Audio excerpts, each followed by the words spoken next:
Everyone, welcome to texture myth.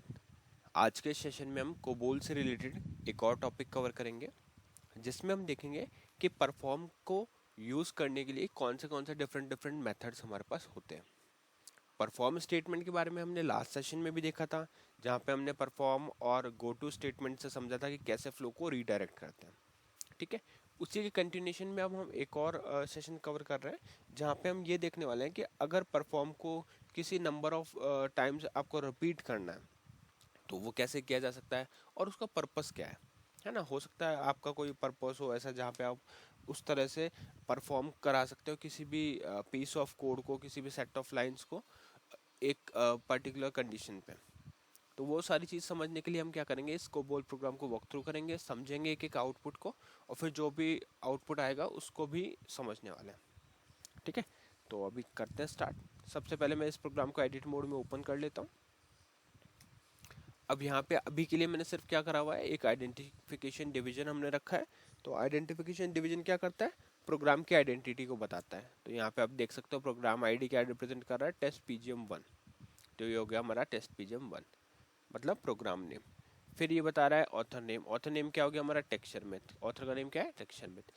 अब जिन लोगों ने पहले वाले सेशंस नहीं देखे उनको शायद ये नहीं पता होगा अभी कि ये ब्लैंक लाइन हमने यहाँ पे क्यों रखी है, इतना स्पेस ब्लैंक क्यों है, या क्या ये पोजीशन फिक्स है जो हम यहाँ से स्टार्ट कर रहे हैं, कमेंट लाइन कहाँ होती है। तो ये सब सेशन हम ऑलरेडी ये वाला टॉपिक्स कवर कर चुके हैं स्टार्टिंग वाले सेशंस में, है ना। और ये पूरी प्लेलिस्ट एक प्रॉपर सीरीज में है। तो मैं आप लोगों से रिक्वेस्ट करूंगा कि आप प्लीज़ इसको सिक्वेंशियल मैनर में देखें, जिससे आपको चीज़ें और भी ज़्यादा क्लियर होंगे। ठीक है, तो अभी के लिए हम मेनली फोकस कर रहे हैं कि परफॉर्म को कैसे यूज़ किया जाता है ना, पैरा के साथ। तो यहाँ पे हम, अब आप देखोगे यहाँ पे कमेंट लाइन डाला हुआ है, तो इस पोजीशन 7th पोजीशन पे आप एस्ट्रिक रख के कमेंट लाइन डालोगे तो इस एस्ट्रिक है, और यहाँ आ जाएगा परफॉर्म पैरा, परफॉर्म पैरा इनको बोल। ठीक है, इस तरह से लिख दिया अपन ने। यहाँ हमने स्टार्ट किया प्रोसीजर डिवीजन।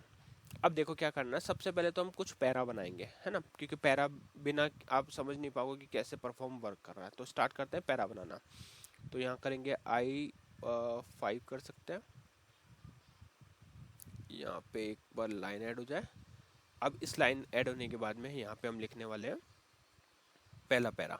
तो पैरा का नेम भी ऐसे ही देते हैं, पैरा वन। आप कुछ भी नेम दे सकते हो, ऐसा जरूरी नहीं है कि आपको नंबर्स इंक्लूड करने हैं, बट आप इस तरह से लिख सकते हो, है ना।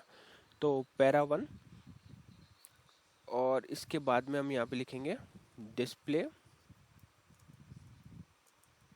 Para one line one. ठीक है, ये हमने यहाँ पे लिख दिया। सिमिलरली इसी को कॉपी कर लेते हैं और फिर से रिपीट कर देते हैं एक बार। यहाँ आ जाएगा पैरा टू, सॉरी ये पैरा वन ही रहेगा, और यहाँ आ जाएगा लाइन टू। ठीक है, ये तो हो गया हमारा पैरा वन। इसी तरह से सेम कॉपी आप कर लो पैरा वन को 2 बार, है ना। तो यहाँ पे मैं कर देता हूँ, देखते हैं यहाँ पे आएगा क्या, C2 A2। हाँ, तो यहाँ पे आ जाएगा पैरा टू, इधर चेंज हो जाएगा बस पैरा टू, और इधर आ जाएगा पैरा थ्री, और यहाँ भी हो जाएगा पैरा थ्री पैरा थ्री। ठीक है, अब यहाँ पे मैं आपको एक चीज़ बताने वाला हूँ जो आप लोगों ने लास्ट सेशन में नोटिस की होगी कि हमने जो स्टॉप रन हम यूज़ करते हैं उसके बाद में पैराग्राफ डिफाइन कर रखे थे, है ना। उसके बाद में स्टॉप रन किया हुआ था, जहाँ पैरा डिफाइन हो गया उसके बाद में स्टॉप रन। बट अभी हम थोड़ा सा डिफरेंट कर रहे हैं, कैसे समझाते हैं। देखो, हमने 3 पैराग्राफ बना लिए। पहला पैराग्राफ क्या कह रहा है कि line one line two print करेगा अपने पैराग्राफ में, दूसरा भी और तीसरा भी। अब हम क्या करते हैं, इसको परफॉर्म करते हैं। जो हमारा मेन टॉपिक है कि परफॉर्म कैसे नंबर ऑफ टाइम किया जा सकता है। तो देखो यहाँ पे आपको सिंपली क्या लिखना है, परफॉर्म पैरा वन।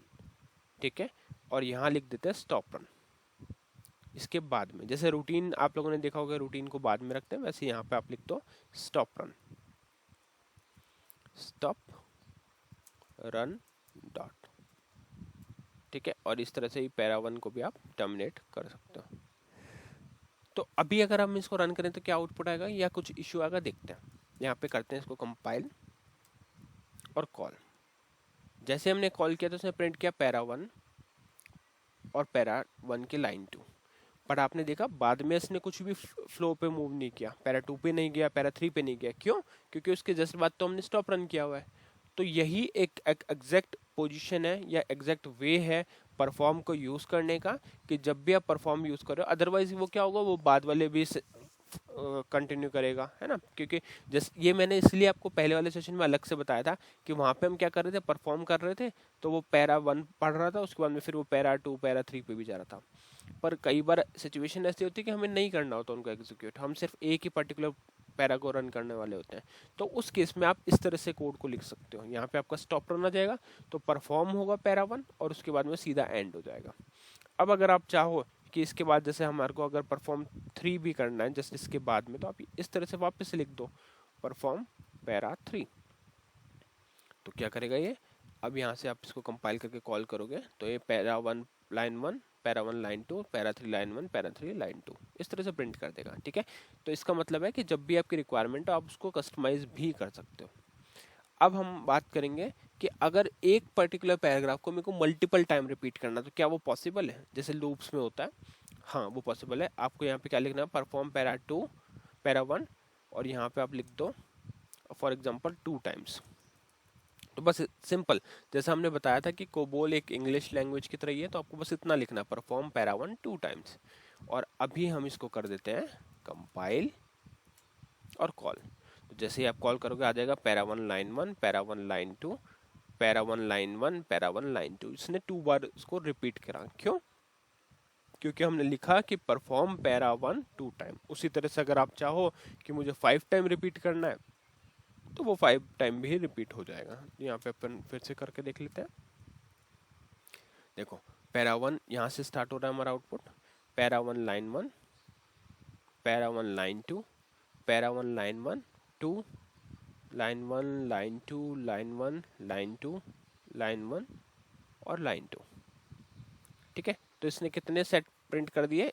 अगर आपको यहाँ पे मैं दिखाऊं F10 करके, ये देखो इसने कितने सेट परफॉर्म किए, 1 2 3 4 और 5, है ना।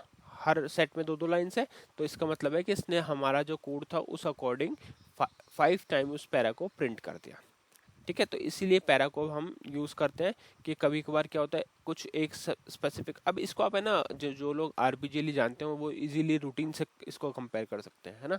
कि रूटीन में भी हम ऐसे ही करते थे, कुछ सेट ऑफ लाइंस को रखते थे इस तरह से, लेबल देके, लेबल भी बोल सकते हो आप इसको, और फिर उसको रन करवाते थे किसी पर्टिकुलर कंडीशन पे।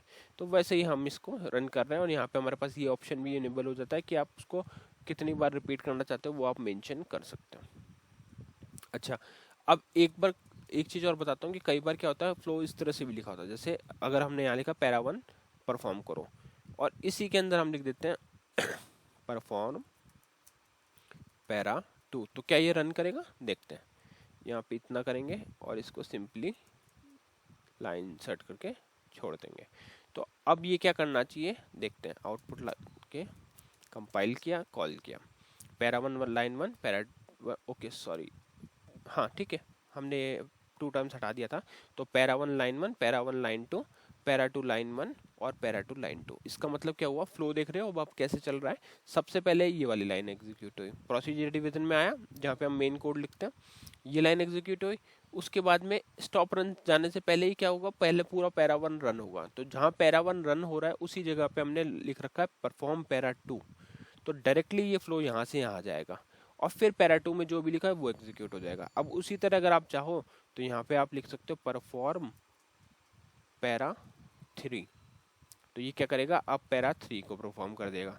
तो एक तरह से चेन बना दिया आपने यहाँ पे। तो इस तरह से अगर आपको कोई चेन एग्जीक्यूशन भी करना है तो वो भी पॉसिबल है और बहुत सिंपल है, क्योंकि अब आपको बार बार यहाँ पे परफॉर्म भी नहीं लिखना पड़ रहा, आपने कोड में ही लिख दिया, है ना। तो जैसे ही आप जहाँ लिखोगे उस अकॉर्डिंग आपका, अब जैसे देखो यहाँ पे करते हैं इसको कंपाइल कॉल, तो para 1 line 1, para 1 line 2, para 2 line 1, para 2 line 2, para 3 line 1, para 3 line 2। तो ये तीनों फ्लो में चल गया, है ना। पहले क्या हुआ, पैरा 1 को परफॉर्म किया, पैरा 1 के एंड में पैरा 2 परफॉर्म हो गया, पैरा 2 से पैरा 3 परफॉर्म हो गया, और पैरा 3 से अगर आप चाहो तो वापस से पैरा 1 भी परफॉर्म कर सकते हो। तो एक ये साइकिल बन जाएगा कंप्लीट। बट हमेशा मैं जैसे कहता था कि आप लोगों को ये मेक श्योर करना है कि आपका प्रोग्राम कहीं ना कहीं टर्मिनेट हो। अगर जैसे मैं यहाँ पे पैरा 1 डाल दूंगा, तो क्या वो करेक्ट है? देखते हैं, देखो उसमें इशू क्या होगा, देखते हैं। कॉपी किया, पेस्ट कर दिया, और यहाँ लिख दो पैरा 1। तो अब क्या होगा, पैरा 1 से 2 पे जाएगा, 2 से 3 पे, 3 से फिर से 1 पे, और फिर 1 से 2 पे।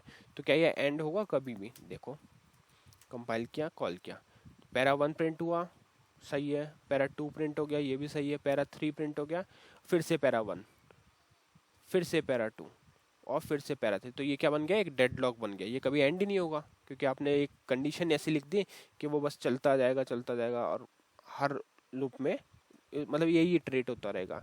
तो इस तरह का कोड लिखने से आपको अवॉइड करना है, ये बहुत गलत कोडिंग होती है। तो हमेशा ये मेक श्योर करो कि आपका जो लॉजिक है वो ऐसा हो कि टर्मिनेट हो, एक तरह से इनफाइनाइट लूप जैसे चला दिया। अगर मैं ये हटा देता हूँ, तो फिर क्या होगा, वो पैरा 3 पे ही एंड होगा, और 3 पे एंड होते ही वो सीधा स्टॉप रन पे चला जाएगा। तो आज के सेशन में आपको आई थिंक ये क्लियर हो गया होगा कि स्टॉप रन की एग्जैक्ट पोजीशन क्या होनी चाहिए। अगर इस वे में लिखोगे तो इतना इशू नहीं आएगा। जैसे लास्ट टाइम आपने देखा होगा कि जब हम डिस्कस कर रहे थे एग्जांपल, तब वहाँ पे ऑल्दो हम बेसिक फॉर्म ही डिस्कस कर रहे थे, बेसिक वाला परफॉर्म, बट फिर भी वहाँ पे आपने नोटिस किया होगा कि ये कैसे परफॉर्म हो रहा था, है ना? एक के बाद एक अपने आप ऑटोमेटिकली हो रहा था। पर ऑटोमेटिकली नहीं करना, तो उस केस में आपको इस वे में कोड को लिखना चाहिए। तो आई होप आज का ये सेशन क्लियर हुआ होगा। नेक्स्ट सेशन में बाकी टॉपिक डिस्कस करेंगे। So thank you for watching texture में।